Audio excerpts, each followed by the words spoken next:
प्रभू येशू ख्रिस्ताच्या मधुर नावात आपणा सर्वांस सलाम. उपासना कार्यक्रमामध्ये आपले हार्दिक स्वागत.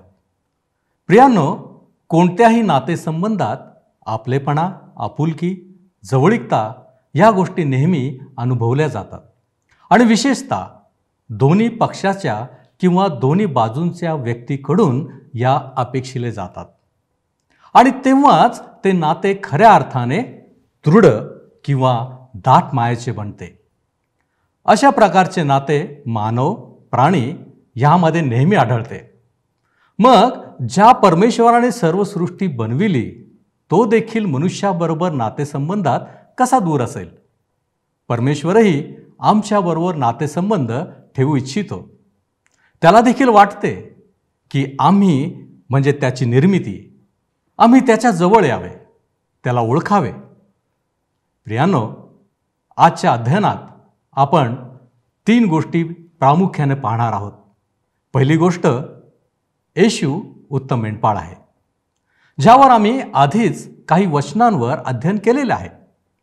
दुसरी गोष्ट, पुनर्स्थापनेच्या सणाच्या वेळी येशूची यहुद्यांबरोबर चर्चा. आणि तिसरी गोष्ट, येशूचे ऐकल्यावर यहुद्यांनी त्याच्याबरोबर प्रगट केलेले शत्रुत्व. आम्ही पाहतो की या ठिकाणी लोकांमध्ये फूट पडलेली आहे. फूट का पडली असावी? ही फूट यासाठी होती की काही मेंढरे देवाची होती तर काही मेंढरे नव्हती. त्या काळीच नव्हे तर आजही ख्रिस्ताची खरी ओळख ही अनेकांमध्ये वेगवेगळी आहे. काहींना तो तारणारा म्हणून ओळख आहे तर काहींना नाही. काही त्याच्यावर विश्वास ठेवतात तर काही नाही. अशा मेंढरांना येशू त्याच्याकडे आणून एक कळप बनवू इच्छितो. महत्त्वाचा प्रश्न आहे की आज आम्ही कोणत्या मेंढवाड्यातले आहोत? येशूची इच्छा आहे की आम्ही प्रत्येकाने त्याच्याकडे यावे. आम्ही पापात राहू नये. आमच्या पापांची क्षमा केली जावी. आम्हाला त्यातून सुटका मिळावी. आणि म्हणूनच येशूने जगाच्या पापांसाठी स्वइच्छेने तो मरण पावला. आजच्या अध्ययनाच्या शेवटी येशूचे महत्त्वपूर्ण विधान आम्ही अभ्यासणार आहोत. त्याने म्हटले, माझ्यामध्ये पिता व पित्यामध्ये मी आहे. हे तुम्ही ओळखून समजून घ्यावे. येशू येथे स्वतःला इतरांपेक्षा तो कसा वेगळा आहे हे शिकवित आहे. काय आम्ही हे जाणले आहे? तर मग चला आपण वेळ न दवडता आजच्या अध्ययनाची सुरुवात करू. परमेश्वर आपले अंतःकरण उघडो आणि अध्ययन समजण्यासाठी सहाय्य करो. श्रोत्यांनो, मागच्या कार्यक्रमामध्ये आम्ही 10वा अध्याय 15 वचनांपर्यंत वाचले होते. 10वा अध्याय 14 आणि 15 वचने मी आपणाकरिता वाचली होती. त्या ठिकाणी वचन आम्हाला सांगतं की मी उत्तम मेंढपाळ आहे. जसा पिता मला ओळखतो व मी पित्याला ओळखतो तसे जे माझे आहेत त्यांना मी ओळखतो व जे माझे आहेत ते मला ओळखतात आणि मेंढरांसाठी मी आपला प्राण देतो. ह्या ठिकाणी एक फार सुंदर संबंध दर्शविला गेला आहे. मेंढपाळ आपल्या मेंढरांना ओळखतो आणि मेंढरे त्याला ओळखतात.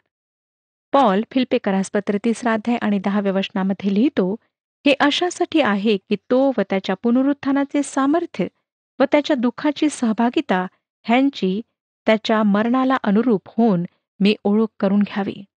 त्याची ओळख करून घ्यावी म्हणजे त्याच्यावर प्रेम करावे. ह्या संबंधात परमेश्वर मेंढपाळाविषयी काय म्हणतो हे समजण्यास एहेजकेलचे पुस्तक 34वा अध्याय आपण वाचू शकता. ह्या अध्यायात त्याचा संदेश आपण लक्षपूर्वक वाचा. लक्षात घ्या श्रोत्यांनो की ही तिसरी वेळ आहे जेव्हा येशू त्यांना म्हणतो की त्याची मेंढरे त्याला ओळखतात. येशू ख्रिस्ताला ओळखणे हे फार महत्वाचे आहे. बाकी सर्व गोष्टी दुय्यम आहेत. म्हणून ज्या अनावश्यक गोष्टी आहेत त्यांच्याविषयी बोलणे, चर्चा करणे मी बंद केले आहे. धर्म व इतर ज्या गोष्टी आहेत त्याविषयी नाहकच चर्चा करणे आपण बंद करा. कारण श्रोत्यांनो, त्यांचा तुमच्या तारणाशी काही संबंध नाही. त्याद्वारे तुमची आत्मिक उन्नती होऊ शकत नाही. म्हणून त्या गोष्टींमध्ये व्यर्थ वेळ गमावू नका. महत्वाचा मुद्दा हा आहे की प्रभू येशू ख्रिस्ताला ओळखणे. काय आपण त्याची वाणी ऐकलेली आहे? त्याची वाणी काय आपण प्रतिदिवशी ऐकता? काय आपण उत्तम मेंढपाळाला ओळखता? त्याच्यासारखा दुसरा मेंढपाळ नाही हे लक्षात घ्या. दाविदाने त्याच्या मेंढरांना सिंह व अस्वलापासून वाचविण्याकरिता स्वतःचा जीव धोक्यात घातला. दाविदाच्या पुत्राने त्याच्या मेंढरांना वाचविण्याकरिता स्वतःचा जीव दिला. 16वं वचन पुढे सांगतं, ह्या मेंढवाड्यातली नव्हेत अशी माझी दुसरी मेंढरे आहेत. तीही मला आणली पाहिजेत. ती माझी वाणी ऐकतील. मग एक कळप, एक मेंढपाळ असे होईल. दुसरी मेंढरे आहेत जी ह्या मेंढवाड्यातली नाहीत. मेंढवाडा इस्रायल राष्ट्र आहे, परंतु दुसरे सुद्धा त्याची वाणी ऐकतील आणि तेथे एक कळप व एक मेंढपाळ होईल. एक कळप ज्यात यहुदी आणि गैर-यहुदी, श्रीमंत, गरीब, गुलाम, स्वतंत्र, स्त्री, पुरुष, काळे, गोरे, प्रत्येक राष्ट्राचे, प्रत्येक भाषा बोलणारे आणि प्रत्येक जातीचे लोक असतील. नंतर पुढे 17 आणि 18 वचने पहा. मी आपला प्राण परत घेण्याकरिता देतो म्हणून पिता माझ्यावर प्रीती करीतो. कोणी तो माझ्यापासून घेत नाही, तर मी होऊनच तो देतो. मला तो देण्याचा अधिकार आहे व तो परत घेण्याचाही अधिकार आहे. ही आज्ञा मला माझ्या पित्यापासून प्राप्त झाली आहे. श्रोत्यानो, तो म्हणतो की ही सर्व पित्याची इच्छा आहे. पिता त्याच्यावर प्रीती करतो, कारण तो आमच्यासाठी मरण पावला. आम्हाला सुद्धा तो आमच्यासाठी मरण पावला म्हणून प्रीती करायची आहे. त्याने पापांसाठी स्वतःच्या आत्म्याला अर्पण केले. त्या 3 तासाच्या अंधारात जेव्हा तो वधस्तंभावर खिळलेल्या अवस्थेत होता, तेव्हा परमेश्वराने संपूर्ण जगाच्या पापांना त्याच्यावर लादले आणि तो तुमच्या व माझ्यासाठी नरकाच्या भयंकर अशा यातनांमधून गेला. उत्तम मेंढपाळाने स्वतःचा जीव स्वतःच्या मेंढरांसाठी दिला. तो हे स्पष्ट करतो की त्याने आपला प्राण स्वइच्छेने दिला. त्याची जेव्हा चौकशी होत होती, तेव्हा तो पूर्णपणे नियंत्रणात होता. त्याने आपल्या मृत्यूची वेळ सुद्धा निश्चित केली होती. यहुद्यांनी म्हटले की सणाच्या दिवशी त्याला वधस्तंभावर मारण्यात येऊ नये, कारण दंगा होईल, लोक चिडतील. परंतु श्रोत्यांनो, आम्हाला दिसतं की त्याला सणाच्या दिवशीच वधस्तंभावर खिळण्यात आले. वधस्तंभावर मरण्याकरिता जात असताना जितका तो एखाद्या राजाप्रमाणे शोभत होता, तितका तो कधीच नव्हता.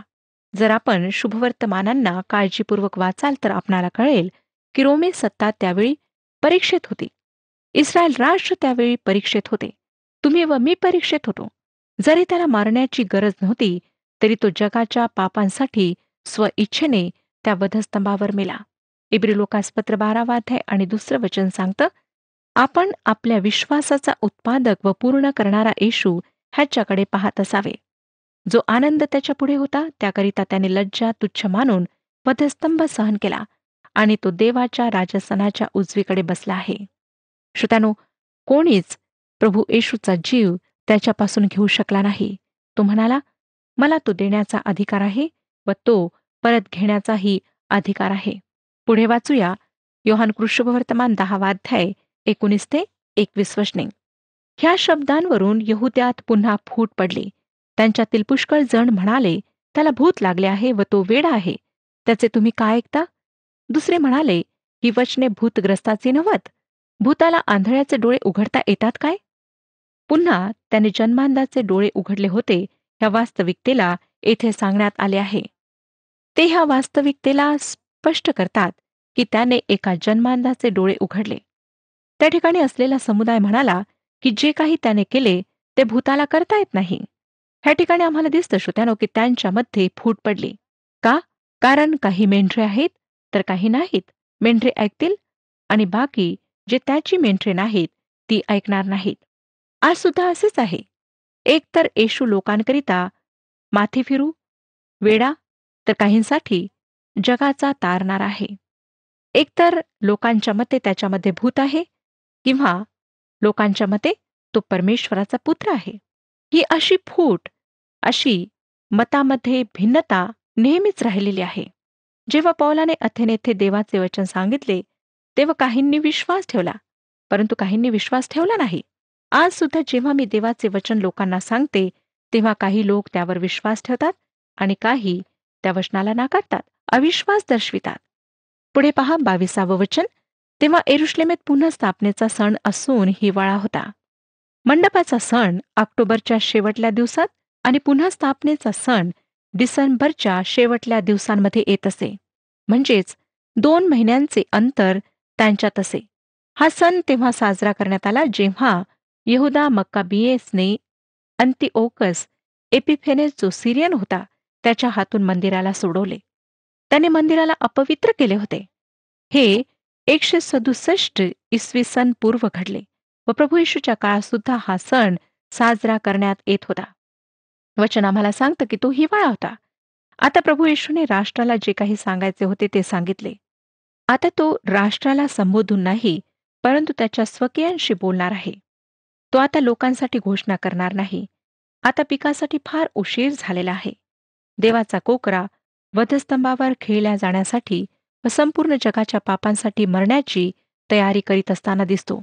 श्रोत्यानो, आमच्यासाठी सुद्धा हिवाळा येत आहे. एक अशी वेळ येणार आहे जेव्हा आम्ही ख्रिस्तासाठी साक्ष देऊ शकणार नाही. जर आपण ख्रिस्तासाठी काही करू इच्छिता तर आत्ताच वेळ आहे. जर अजूनही प्रामाणिकपणाने आपण ख्रिस्ताचा तारणारा म्हणून स्वीकार केलेला नाही, तर लक्षात ठेवा की हीच वेळ आहे. कारण हिवाळा येत आहे जेव्हा आपणाला प्रसंग मिळणार नाही. जर आपण ख्रिस्ताचा स्वीकार करणे टाळत राहाल, तर एक वेळ अशी येईल की आपणाला मुळीच संधी मिळणार नाही. संदेष्टा ह्याविषयी इर्म्याचे पुस्तक 8 अध्याय आणि 20 वचनामध्ये म्हणतो, सुगी सरली, हंगाम आटोपला, पण आमचे तारण झाले नाही. श्रोत्यानो, आम्हाला आज संधी देण्यात आलेली आहे. ही वेळ आहे जी कृपेची वेळ आहे.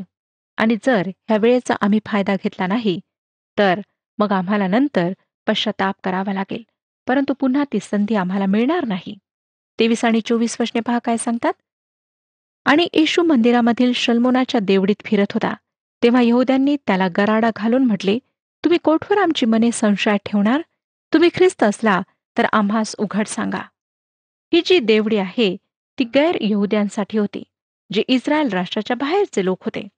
आमचा प्रभू आता मंदिरात येत नव्हता हे लक्षात घ्या. वचन आम्हाला सांगतं की तो हिवाळा होता व तो शल्मोनाच्या देवडीत फिरत होता. येशूने स्वतःची ओळख फार स्पष्टपणे दिली आणि ज्यांनी त्याचा स्वीकार केला त्यांनी ओळखले की तो मसीहा, तो ख्रिस्त आहे. स्मरण करा श्रोत्यानो की जेव्हा अंद्रियाने त्याच्या भावाला सांगितले,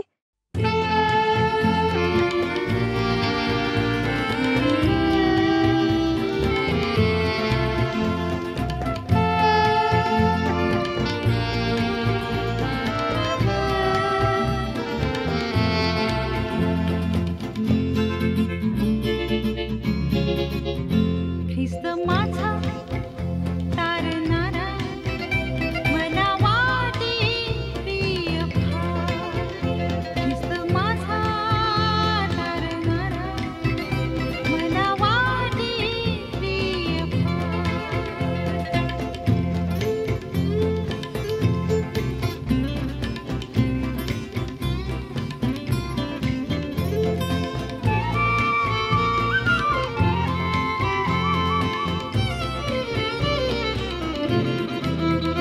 ज्याच्या वेळी होते दुःख, करता दावा देतो सुख. ज्याच्या वेळी होते दुःख, करता दावा देतो सुख. ख्रिस्त माझा तारणारा, मला वाटे प्रिय फार. ख्रिस्त माझा तारणारा, मला वाटे प्रिय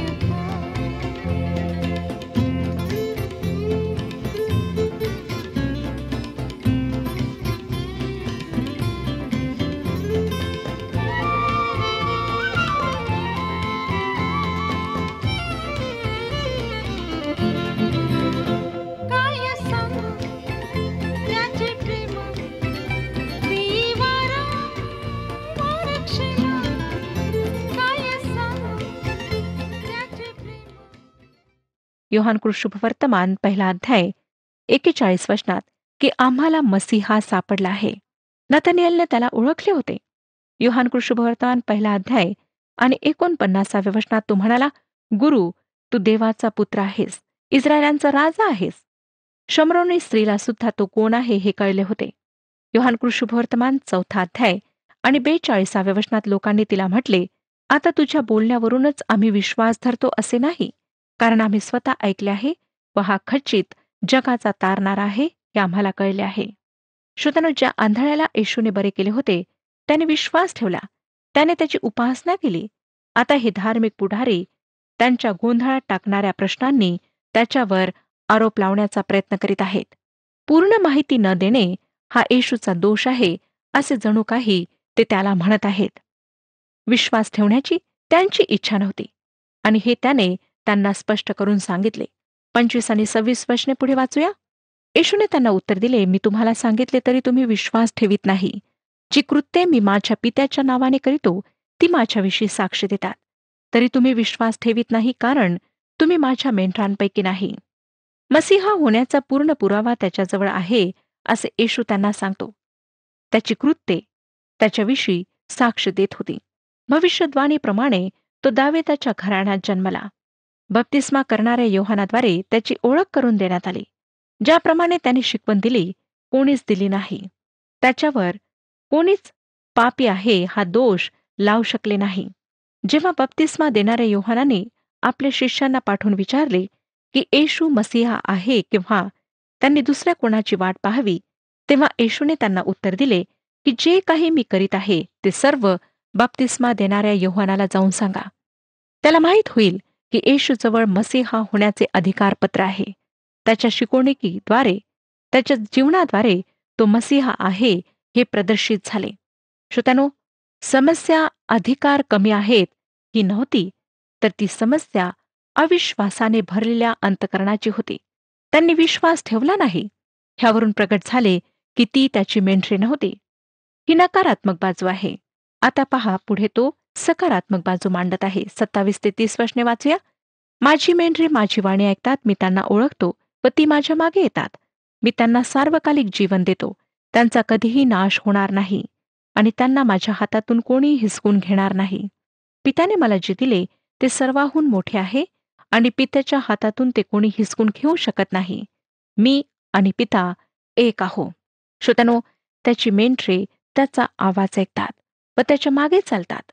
जर आपल्याला एखादी व्यक्ती विश्वासणारी आहे, तारण झालेली आहे किंवा नाही हे माहिती करून घ्यायचे असेल तर पहा की ती व्यक्ती ख्रिस्ताच्या आज्ञा पाळते किंवा नाही. त्याची वाणी ऐकण्याकरिता आमचे कान नेहमी उघडे असायला हवेत.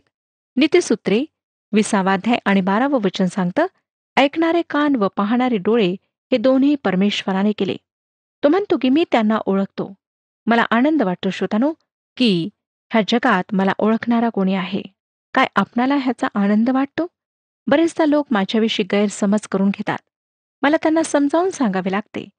परंतु किती आनंदाची गोष्ट, चांगली गोष्ट की प्रभूला काहीच समजावून सांगण्याची गरज पडत नाही. जेव्हा मी काही कारण सांगून टाळण्याचा प्रयत्न करते तेव्हा त्याला माहीत असते. तो मला समजतो, तो माझ्या समस्या समजतो, त्याला सर्व माहीत आहे. तो म्हणतो की माझी मेंढरे माझ्या मागे येतात.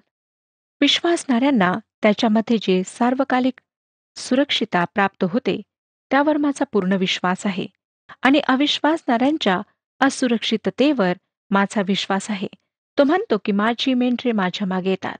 हे अगदी साधे आहे श्रोतानो. जर मेंढपाळ त्याच्या मेंढरांना बोलावतो तर 500 पैकी 100 मेंढरे त्याच्या मागे चालू लागतात. त्यावरून मला कळते की ती 100 मेंढरे त्याच मेंढपाळाची आहेत आणि दुसरी 400 त्याची नाहीत. तो म्हणतो की मी त्यांना सार्वकालिक जीवन देतो, त्यांचा कधीही नाश होणार नाही. श्रोतानो, जर तो त्यांना सार्वकालिक जीवन देतो तर ह्याचाच अर्थ की ते जीवन कमावल्या जात नाही आणि कोणीच त्या जीवनाकरिता कार्य करू शकत नाही. तो ते जीवन त्यांना देतो. लक्षात घ्या की हे सार्वकालिक जीवन आहे, नेहमीसाठी आहे. जर ते काही काळासाठी असते तर ते सार्वकालिक जीवन ठरले नसते. जर ते जीवन सर्व काळ टिकत नाही तर ती त्याची मेंढरे असू शकत नाहीत. मेंढरे जरी संकटात असली तरी मेंढपाळ त्यांना वाचवतो. ते इकडे तिकडे पांगतात तरी तो त्यांना एका ठिकाणी एकत्रित करतो. तो कधीच त्यांचा नाश होऊ देत नाही. काय ते विश्वासात मागे जाऊ शकतात? होय श्रोत्यानो.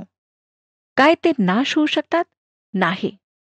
मेंढरू कोठेही का जाईना, परंतु कुठलेही मेंढरू डुकरे ज्या ठिकाणी राहतात त्या ठिकाणी राहू शकत नाही.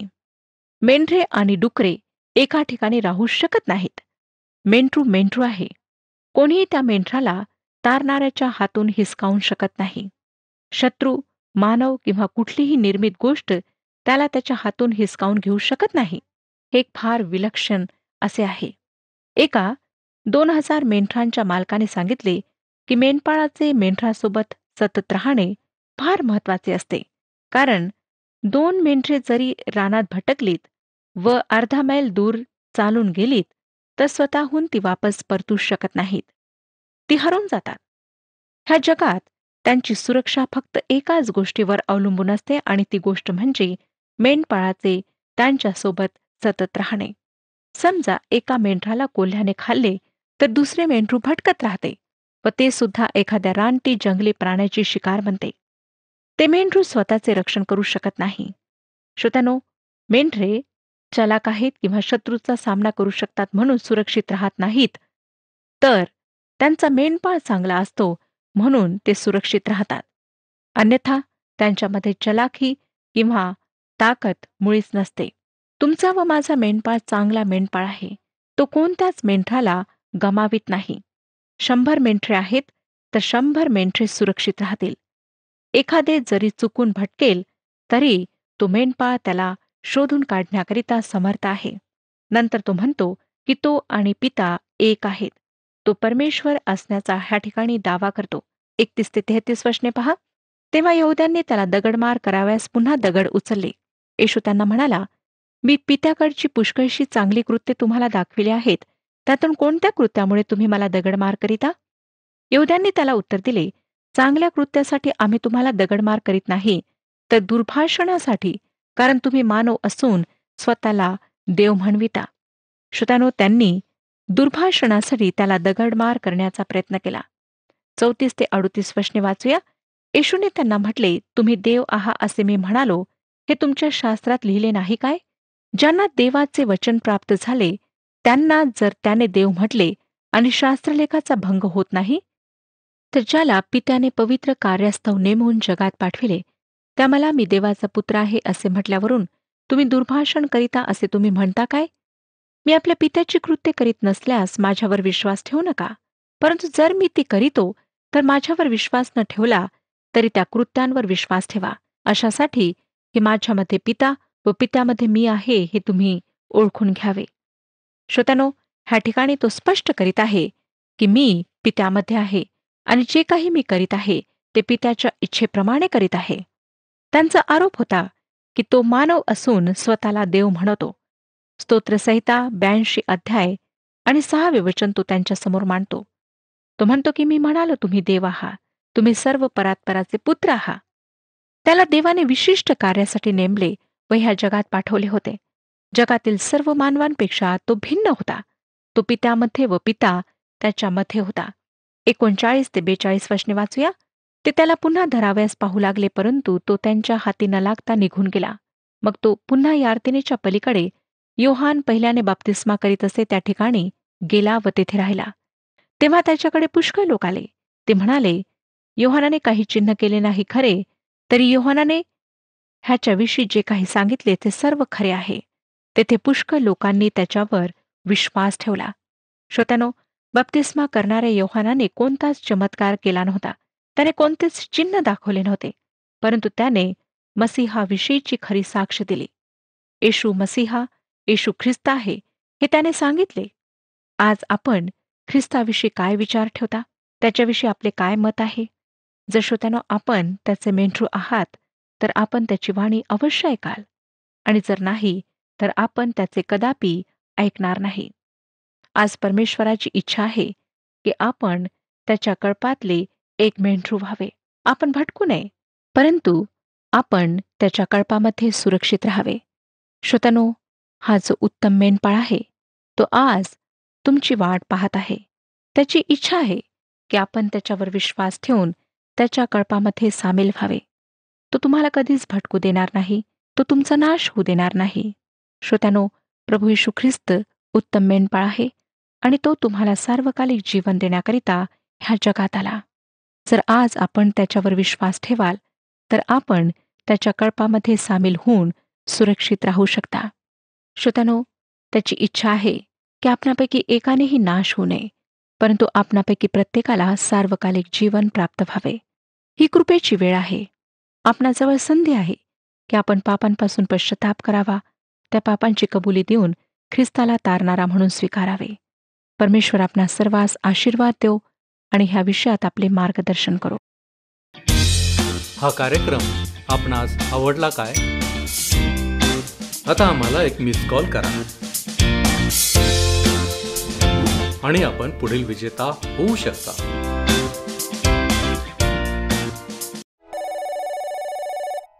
प्रभूची स्तुती असो. प्रियानो, आजचे अध्ययन आपणास आवडले असेलच. येशूची अपेक्षा आहे की आम्ही सर्वांनी त्याला ओळखावे. आम्ही पाहिले की देवाने येशूला विशिष्ट कार्यासाठी नेमले होते. तो आम्हाला एकवटू इच्छितो. आम्ही एकत्र असावे, भटकलेली आमची अवस्था नसावी. येशूने म्हटले होते की माझी मेंढरे माझी वाणी ऐकतात आणि माझ्या मागे येतात. प्रियानो, आणि त्याने ते परिपूर्णही केले.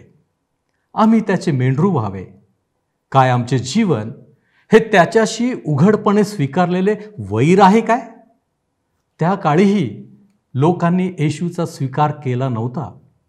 त्याचे म्हणणे मान्य केले नव्हते. अनेक वेळा जीवनात जगत असताना आमची स्थिती अशी असण्याची शक्यता असते. आमचे वागणे, बोलणे, विचार करणे काय आम्हाला ख्रिस्ताकडे आणतात की त्याच्यापासून दूर घेऊन जातात, याचा विचार करण्याची गरज आहे. येशू आमच्याशी जवळीकतेचे नाते प्रस्थापित करू इच्छितो. आम्हाला केवळ त्याच्याकडे यावे लागेल. या नात्याला आम्ही आमच्या वागण्यातून दृढ बनवायचे आहे. काय आम्ही ओळखले आहे का की येशूमध्ये पिता आणि पित्यामध्ये येशू आहे? काय आपण ख्रिस्तासाठी काही करू इच्छिता काय? कृपेची वेळ आहे तोपर्यंतच आम्हाला संधीचा उपयोग करून घ्यावा लागेल. परमेश्वर करो आणि आपणास या संधीचा उपयोग करण्यासाठी अधिक सहाय्य मिळो. आपले सर्व मार्ग मोकळे केले जावोत आणि आपणा सर्वांची आत्मिक उन्नती होत राहो. यावेळेस आपण प्रार्थना करूया. पवित्र पवित्र पवित्र थोर आमच्या महान प्रेमळ परमेश्वर देवबापा, आम्ही तुझ्या आभारी आहोत आजच्या वचनांबद्दल, आजच्या मार्गदर्शनाबद्दल. प्रभूजी, तू आमचा ताबा घे. आज आम्ही पाहिलेलं आहे की पिता आणि तू एकच आहेत आणि म्हणूनच आम्हाला तुझ्यावरती अधिक विश्वास ठेवण्यासाठी तू आम्हाला सहाय्य कर. आमचं जीवन उणीवेचं आहे, कमतरतेचं आहे. ती उणीव कमतरता काढून टाक आणि तुझ्यामध्ये आम्हाला तू दृढ बनव. तुझ्या मार्गांमध्ये तू आम्हाला दृढ ठेव. आणि यासाठी आम्ही आमचा जीव, आत्मा आणि शरीर तुझ्या पवित्र हातामध्ये सोपवितो. आणि या विनंत्या धन्य तारक प्रभू येशू ख्रिस्त याच्याद्वारे मागतो, म्हणून तू ऐक. आमेन. परमेश्वर आपणास आशीर्वादित करो.